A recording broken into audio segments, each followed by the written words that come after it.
Hello, everyone, and welcome back to Unraveling Politics, a weekly political analysis show where I discuss the week in politics and look ahead to the future. So, we will begin with the war in Iran and an odd statement that President Trump made last week. If you are not aware, the 1973 War Powers Resolution, which was passed at the end of the Vietnam War, requires the White House to receive legislative approval to continue a war after 60 days. It does give the president an additional 30 days for a troop withdrawal, but anyway, it's supposed to be no more than 90 days without congressional approval. It was a huge mistake in my opinion, but that's a story for another time. May 1st was the 60th day of the war, and Trump notified Congress, I believe it was on March the 2nd, and that was the deadline. However, President Trump is claiming that hostilities have ceased, and more specifically, they have terminated, and there is no need to seek authorization. However, we are continuing to block the Strait of Hormuz, and people would argue that the war is still going on, so the fact checkers would label this misleading. I think it's pretty safe to say that Trump will violate the War Powers Act, and then we will be in uncharted territory. The law has never been litigated before, and now might be the time to do it. The tension here comes from the dual responsibility for war making. While the president has executive power and he is the commander of the armed forces, Congress has the sole power to declare war. And I believe the president should never be allowed to take military action without congressional approval. He obviously disagrees. Democrats have tried the legislative route, but it has failed multiple times. The latest attempt failed 47 to 50 in the Senate, and normally the next course of action is to sue. The courts have recently thwarted the administration, so it's possible they would do it this time, but nobody really knows. The problem here is striking down the War Powers Resolution would give the president unilateral authority like during the Vietnam War, so Democrats are stuck. The only thing that they could do is try to get a court to either reinterpret it or to pass a new law, which would obviously need Trump's signature, which would never happen. So they would have to have enough support from Republicans to override a veto. And that's not going to happen. And here's the thing. They had 4 years to do it. They had 2 years under Barack Obama, and they had 2 years under Joe Biden. And in reality, they actually had 12 years because if they wanted to curb the president's authority, I'm sure Republicans at the time would have voted for it. So will Democrats do it when they take over in 2029? Probably not. They haven't done it before. I don't see why they would do it now. Just like with the abortion issue, Democrats will never sign an abortion rights bill because then they wouldn't be able to run on it anymore. So I think that same thing's going to happen here. Joe Biden was supposed to move us on from Donald Trump, and fixing this issue might have been a good way to do it. But we know Joe Biden was not a smart president. Next, moving on to the longest government shutdown in American history that finally came to an end after 76 long days. And actually, I had forgotten this was even going on. Even I forgot, and normally I don't forget this kind of thing, but that's where we are. It began on February 14th, and I believe it ended on May 1. The whole crisis aspect, which would have got this shutdown to end sooner, was TSA agents not being paid and them not showing up to work, which is understandable because they're not being paid. Would you go to work if you weren't being paid? That was nipped in the butt when President Trump redirected funding from the One Big Beautiful Bill Act to fund the TSA and other DHS workers, but that funding was set to run out, according to the new DHS Secretary, Mark Wayne Mullen. There were no other funding options available, and we really had reached the end of the road. The shooting at the White House Correspondents' Dinner, I know I didn't talk about that last week, mostly because I didn't really see the point. It was cited as reason, and Trump is saying his ballroom would have stopped it, which I think remains debatable. That definitely could have been argued a little bit better. But anyway, the government is now open, although I would not be surprised if we have at least one more later this year. Next, let's turn to the status of the American economy. We learned last week the U.S. economy grew 2% in the first quarter of 2026, which is pretty good if you ask me. That's not gangbusters, but it is a solid number. I believe it's one of the strongest unaffected by tariffs because of President Trump's second term, because we've had some wonky numbers last year, but that is one of the strongest numbers. This has some positive and negative implications. The good news here is that numbers remain solid, and although energy prices are very high, we're going to get to that later, and that really didn't come in until later in the first quarter. The bad news is if you're expecting a rate cut from the Federal Reserve, do not expect that to happen. There is not going to be rate cuts until we start to see the economy stagnating or shrinking. And if if I was on the Fed, I would be keeping rates as they are, which it looks like that's what they're going to do. Although with the new Fed chairman, there could be a new direction for the Fed, so we'll have to wait and see.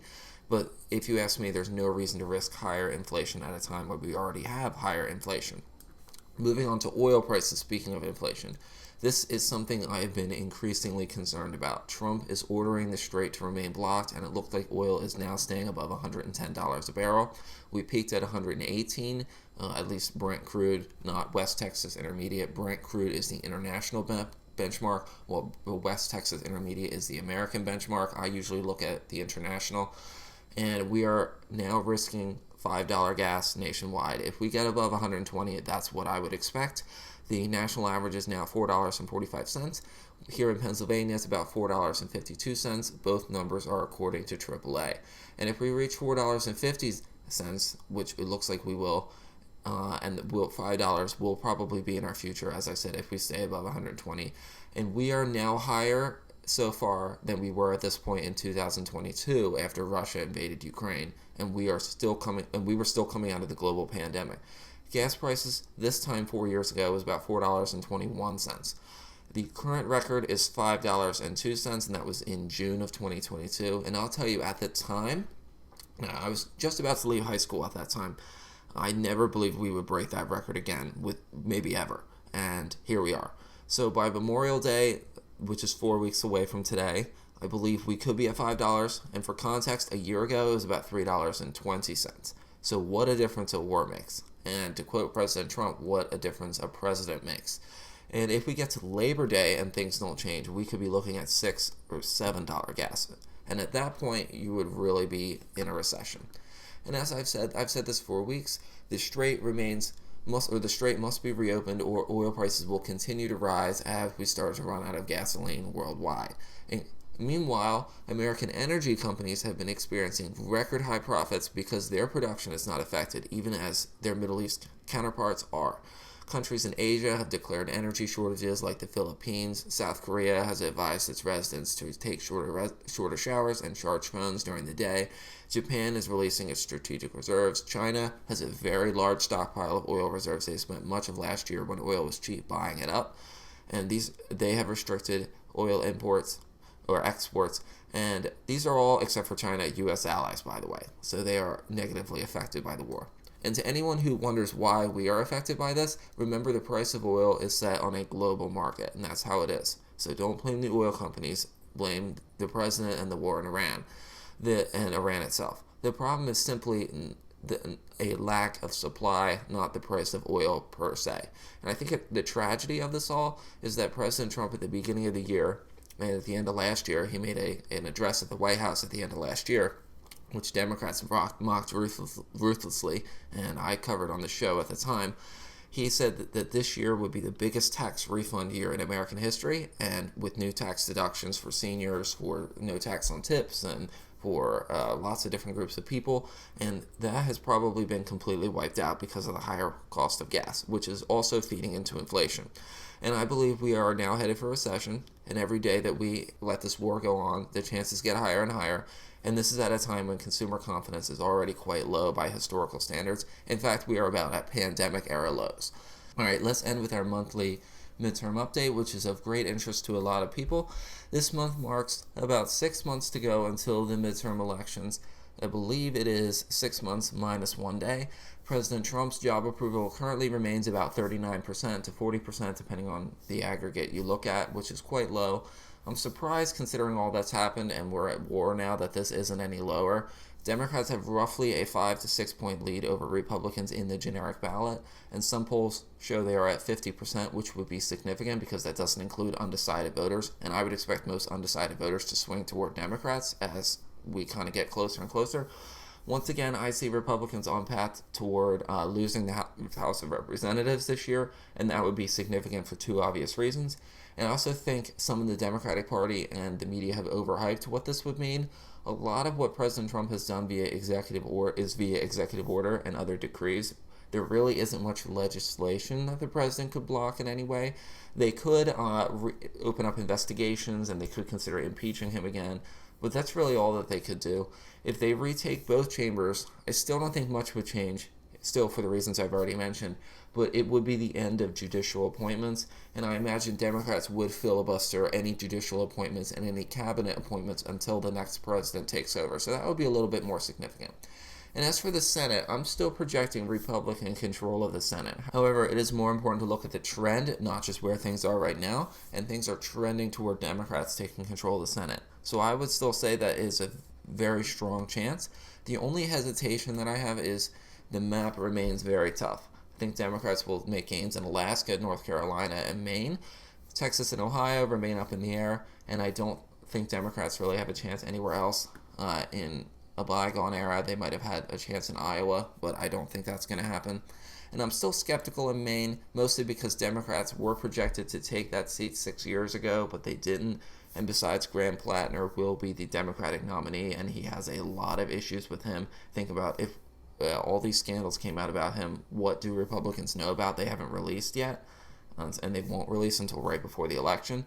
So I think Governor Janet Mills would have been a safer bet, but in this hyper-progressive age of the Democratic Party, the Janet Mills was a very hard pill to swallow because, frankly, in a time when people are done with old politicians, she is a very old woman. She would be in her 80s as a senator. So there's also Michigan. This is kind of one of those that have flown under the radar. Democrats need to hold this seat. This is a must-win. And they are in a three-way race between two centrists and somebody on the left. There's Haley Stevens, who's endorsed by Chuck Schumer and the Democratic establishment. There's Mallory McMorrow, who is more centrist, as is Haley Stevens. And there's Abdul El Sayed, and he's more progressive. It is a tight three-way race, and you can really find polls showing any one of the three candidates leading or tying each other, so I imagine we won't really know until the primary in August. Once again, this is a Democratic-held seat, so this would not count toward the 4 pickups they need to win control of the Senate. So overall, some things have changed, some things haven't. I think a lot of the changes that we'll see are not going to come toward right as we get toward the end of the election. We will learn this month who will be the Republican nominee for Senate in Texas, and that would be significant. I'm still projecting that will be Ken Paxton. And that's what the betting markets would say as well, including the polling. So that is all for now. Thank you for tuning in as always. Please let me know your thoughts in the comments below, and I will see you next week. Bye-bye.